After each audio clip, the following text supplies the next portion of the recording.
আসসালামু আলাইকুম সুপ্রিয় দর্শক, আবারও আপনাদের মাঝে নতুন একটি বাইসের নৌকার ভিডিও নিয়ে চলে আসলাম। 2026 সালে নতুন তৈরি হওয়া সেই সিরাজগঞ্জ জেলায় উল্লাপাড়া উপজেলায় সলঙ্গা ইউনিয়নের চকচবিলা গ্রামের সেই পানসি নৌকাটি কিন্তু মহা উৎসবের সঙ্গে কিন্তু পানিতে নামানো হবে। এই নৌকাটি পানিতে নামানোর উদ্দেশ্যে কিন্তু গ্রামের ছোট বড় সকলেই কিন্তু এই নৌকার কাছে এসে উপস্থিত হয়েছে।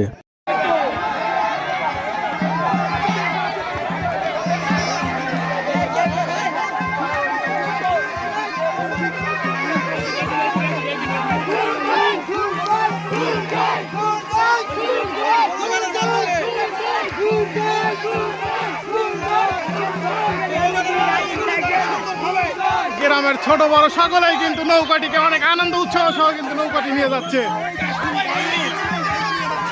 তাদের নামে জয়ধ্বনি দিয়ে কিন্তু নৌকাটি নিয়ে যাচ্ছে।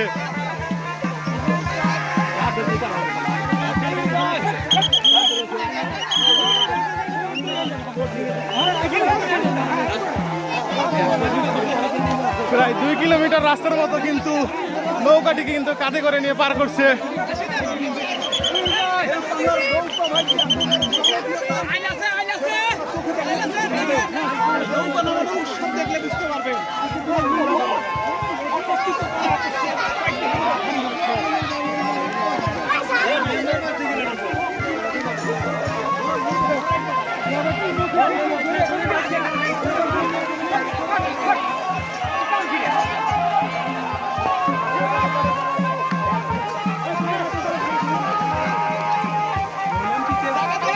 প্রচন্ড গরমের ভিতরে কিন্তু অনেক কষ্ট হচ্ছে, তবু কিন্তু তারা সুন্দর করে নৌকাটিকে নিয়ে যাচ্ছে।